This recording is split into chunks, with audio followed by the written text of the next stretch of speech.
I just got off stage in the UK speaking with Stephen Bartlett, the author of Diary of a CEO book, The 33 Laws of Business and Life. But I want to pick out the 5 best ones that I found in here, the ones that go against the grain, the ones that are not the things you've heard before. And I want to give it to you guys in my sort of way so you can get some value. And I want to share the one sneaky thing that he did in this book that 99% of people probably won't even notice.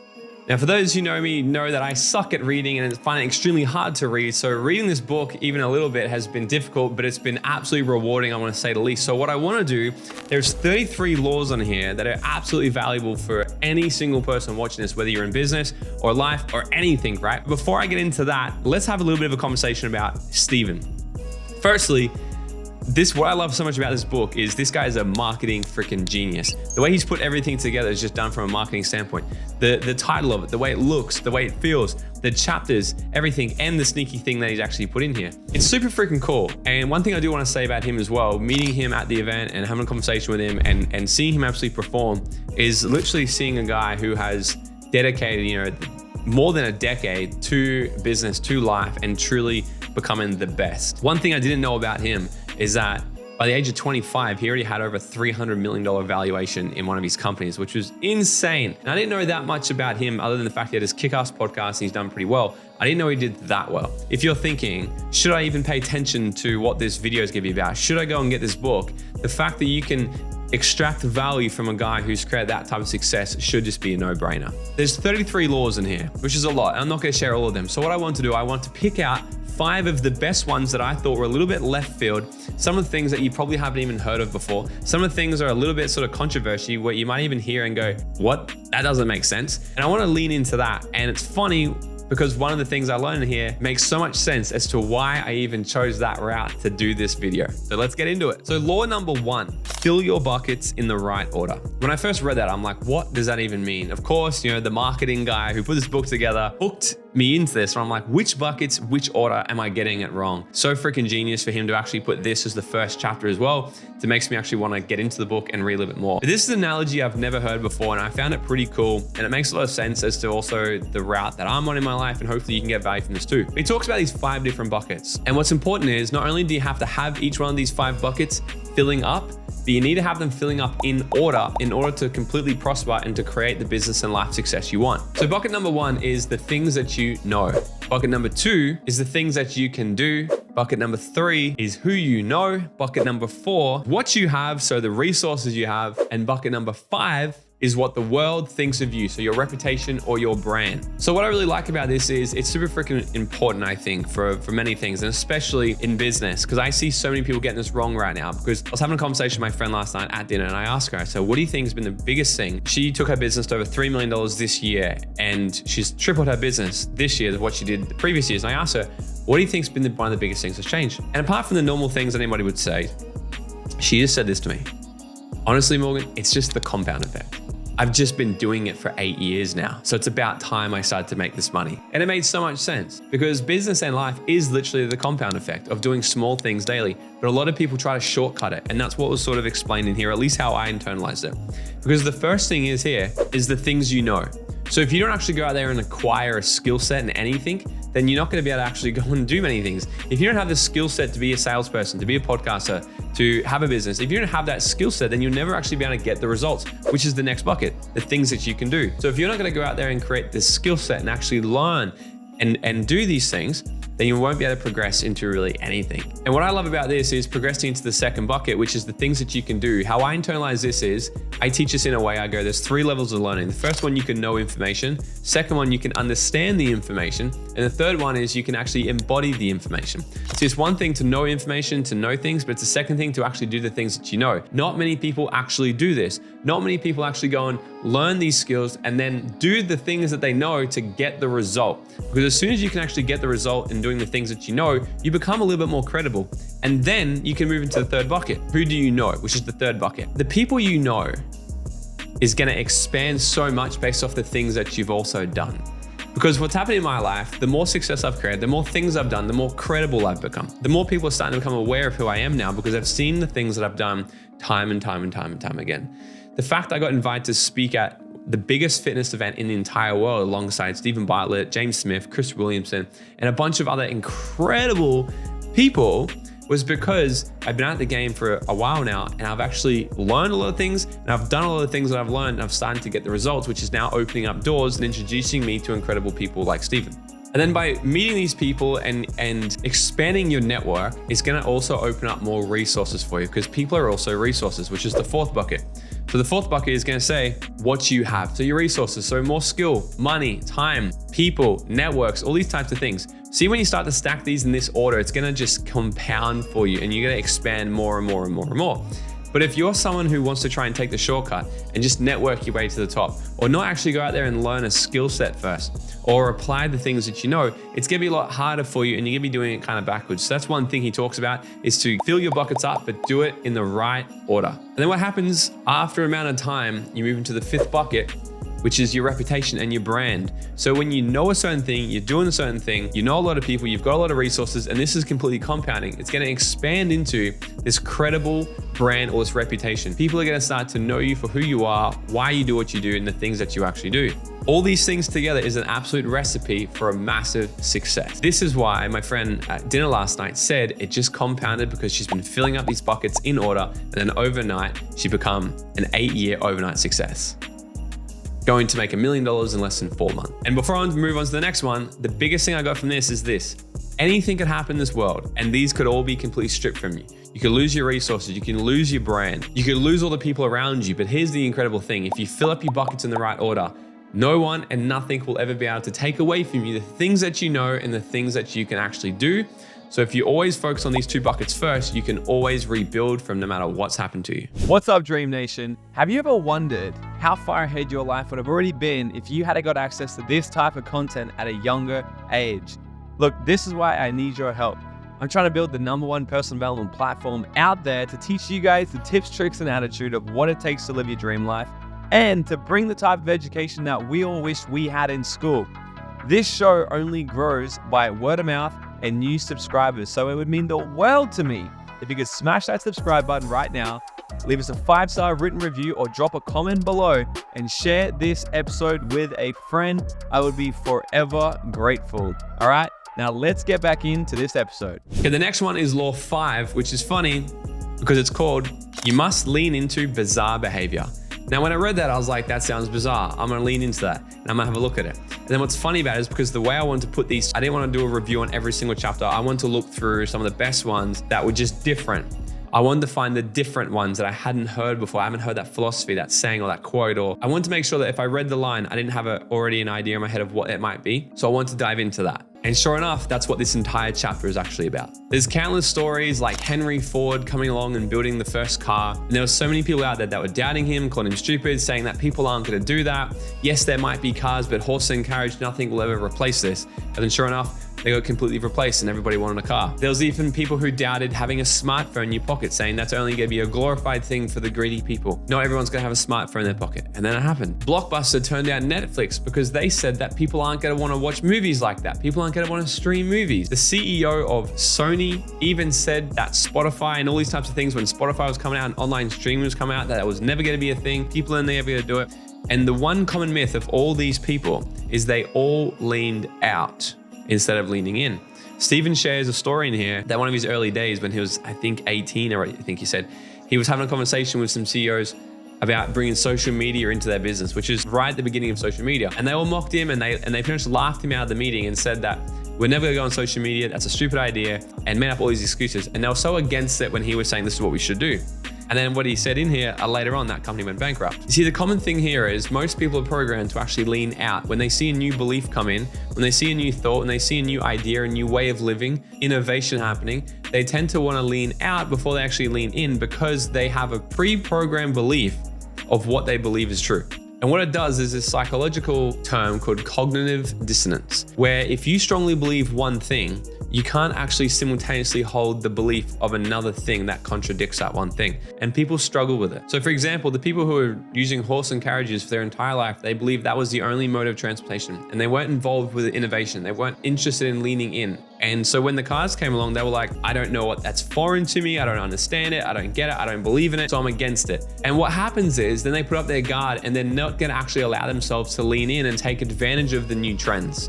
Now, one thing he wrote in here before I continue was so interesting. so interesting, was the speed in which we are now innovating as humans. So check this out. There's a quote from a guy called Michael Simmons. He said, if someone is 40 years old today and the rate of change they experience in 2040 when they're 60 will be 4 times what it is now. What feels like a year's worth of change by today's standards will occur in 3 months. When someone who is 10 today is 60, they'll experience a year of today's rate of the change in just 11 days. So why I found this so interesting is because with AI, with technology, with all these things, innovation and speed is just getting faster and faster and faster. So if you're not willing to actually lean into new ideas and adopt this way of thinking that I'm going to teach you in a second, then you'll be left behind. And you won't be able to actually evolve. You won't be able to innovate. You won't be able to grow a successful life or successful business. So right now, there's so many people in the world that are loving AI and Web 3.0 and crypto. And at the same time, there's people who are against crypto, who are against Web 3.0, saying it's just a fad, it's not gonna happen, it's a bubble, and all these types of things. AI is gonna take over the world. AI is not gonna be here in 10 years. All these types of things people are saying. There's on each side of the coin. Who is right? They're both right. But as long as they can't see the other side of the coin, then they'll never be actually open to the possibility of what could be. So here's what we do about it. There's a thing called the Shimon Peres technique, which was created by the guy, Shimon Peres. What happened was he saw Ronald Reagan actually go and visit the graves of some Nazi soldiers, and he didn't agree with it. And he got a lot of backlash, and people were like, your friend's doing this. Are you gonna not be friends with him? What are you gonna do about it? And he sat back and he thought about it for a second, and he said this: I could either not be friends with him anymore, or I could write it off and say that was a stupid behavior and it doesn't actually mean anything. But instead of one of those two things, what he did was he said this: when a friend makes a mistake, the friend remains a friend and the mistake remains a mistake. You see, the trick here is to be able to see two absolute truths simultaneously and to be able to hold the belief that each of them are true and at the same time be disconnected from it. This is the best way to be leaning into things. I get so curious about things because me as a personal development educator myself, we have a whole institute. I know so many things about human behavior and the brain and business and all these types of things. So when I see a new book, I'm kind of like, should I read another book I've read a lot before? So I looked for the different chapters here first. What are some things that are different? Because I want to stimulate my brain. I want someone to challenge me.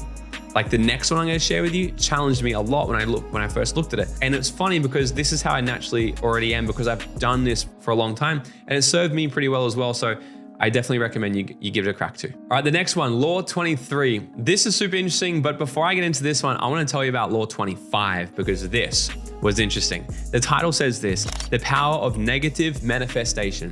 When I first looked at that, I'm like, what are you talking about?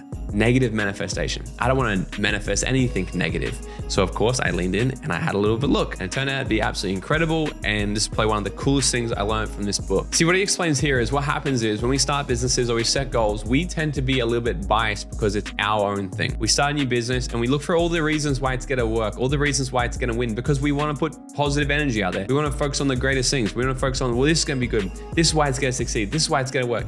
This is why it's the right partner for me. This is why I should stay with them forever. This is why I should have a family with them. And we look at all the positive things. Because what's happened is we've already been so involved with it and we're already biased to the actual outcome. What he does here is the power of negative manifestation is to actually ask this one question. And the question has saved him so much money, time, and energy. And I tell you what, if I had have asked this question a lot earlier on in my life, it probably would have helped me quite a bit as well. So I can't wait to actually start using it. And the question is this: why will this idea fail? It's to actually ask from a different perspective and go, well, here's all the reasons why it will work. Why will it actually fail? And brainstorm all the different ways why this idea or this business or this relationship might actually fail. Because then we can actually start to really weigh it up from an objective standpoint instead of being so emotionally invested into it and being biased based off what we believe is going to happen. And why I love this so much is because to be a successful entrepreneur, you have to be a little bit delusional. You have to believe in your own vision so much when others can't see it. And that's what's absolutely possible. And that's what's really helped me all the way up until my life, to right now in my life. And why I love this question so much is because now it's going to help me go into battle, because that's what entrepreneurship is going to freaking battle with more data of what possibly could I face along my journey. So by asking this question, it allows us to actually become aware now of things that we may have missed before when we're so focused on all the best things. We become aware of the things that, well, this might happen, this might happen, this might happen. And then we now get to actually do two things. We even get to decide to go, well, hey, is this journey now worth it? Or two, how can we build into our plan of attack to make sure that we can overcome that now in case of it actually happens? Because there's been so many times where I've just gone at life and things have happened unexpectedly and I've had to just adapt my best. And it's turned out pretty damn well, don't get me wrong. But with this question now, I'm gonna be able to use the strengths I've built from being able to adapt to anything that happens, and also be a little bit more proactive and work a little bit more on the offense and the defense simultaneously. All right, back to law 23. Don't be an ostrich. I read this and I was like, what the fuck does that mean? Did you know that when an ostrich feels like it's in danger, it'll actually bury its head in the sand thinking that it's gonna save itself with nothing but its ass in the air to get eaten? And the funny thing is, most humans are actually quite like that. And this is not metaphorical. So he shares a whole story of actually about the Titanic, that what was happening from the start, the captains and the builders of the ship were so focused that nothing will ever sink this ship. It's unsinkable, it's the ship. And you've all seen the movie, you know what it's about, right? So once again, they all had this biased point of view of what their ship was about. They try to go faster, they end up hitting an iceberg. And then when they hit the iceberg, they still weren't worried. But then when they started to see the fact that it's actually sinking, what was happening was a lot of the people were putting their heads in the sand, not worrying about the problem, thinking it can't happen, it can't happen. The ship's not gonna sink, it's not gonna happen, just go to bed, don't worry about it. And then what they actually wrote in here was that there were people on there playing music, people were waking up to see what was happening, then going back to bed. And what was happening psychologically, people knew what was going on, but they couldn't actually come to terms with facing it, and they found it easy to put their heads in the sand and hope that it all went away. That's why over 70% of the boat actually didn't survive. And they found this to be true across so many CEOs as well. So they interviewed a bunch of CEOs, and what they found was they fired 23% of their CEOs purely because they were denying reality. That's the thing. So as a CEO, 23% of them were just denying reality. They were seeing things that weren't working. They were seeing numbers that weren't working. They were seeing these results and they knew it was happening, but they denied it. They were a little bit delusional. So the thing is, what he's talking about here is not being afraid to actually have the hard conversations in life and in business. When you see something extremely threatening coming up, like a hard conversation or business sinking or numbers, and you know it's true, instead of burying your head in the sand, you gotta wake up and be a lion and actually have the conversations that are extremely hard to have. So he finished the chapter with this quote here. If you want long-term success in business, relationships, and life, you have to get better at accepting uncomfortable truths as fast as possible. When you refuse to accept an uncomfortable truth, you're choosing to accept an uncomfortable future. When I saw that, that hit me.